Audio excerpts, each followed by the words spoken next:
I've made it a point in the second half of my life to really do things that are challenging every single day, regardless how I feel about things. And that led into the open heart surgery because that was an elective surgery. I knew I needed to have it sooner or later because I was born with a bicuspid aortic valve. So every morning I take my medication. So I had open heart surgery 2 years ago. So I'm on blood thinners. So I take warfarin. I could have waited and I kept up pushing it off because of all the stuff with the lungs and the car accident. I just didn't want to be back in the hospital and an OR and recovery.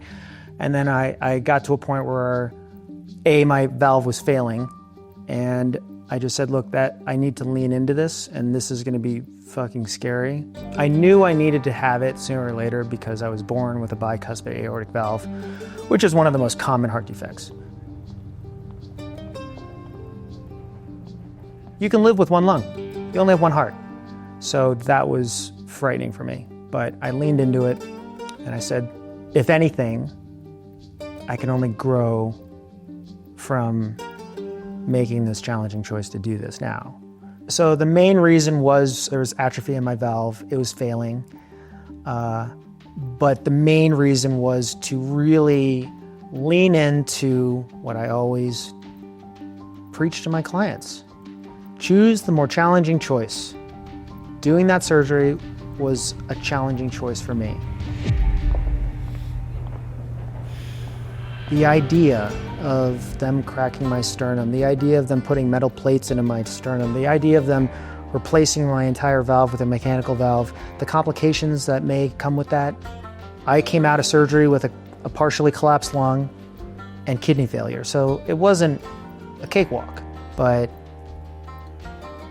I look back on it and there's a sense of pride that I have by making that choice.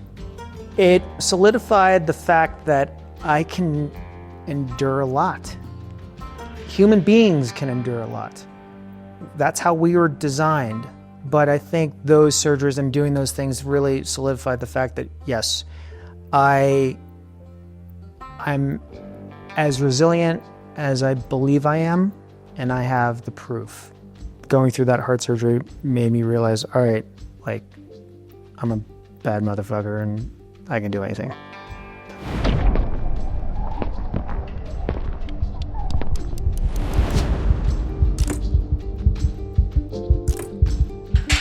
Okay, I gotta ask you, do you always work out in jeans? Now I do, yeah. I used to always put on gym clothes, and then I realized what was the point in doing all that laundry when I don't really sweat or have body odor, so yeah, I was... Oh yeah. Is it Korean? We met in college. I was rushing a fraternity. I needed a big brother, and I think they found the other Asian to set me up with. We've had a relationship ever since. People see me, and they might also see Chris, and they think, asshole covered in tats. But there's a lot to Chris. When I first met Chris, it was like surprisingly approachable, and then you learn his Instagram handle and it's like, yeah, that's fitting. Like, you kind of guess what a person that looks like Chris might be like, and he was just so friendly and welcoming and outgoing, and I guess I was kind of surprised about just like how playful and goofy and silly and doesn't take himself too seriously.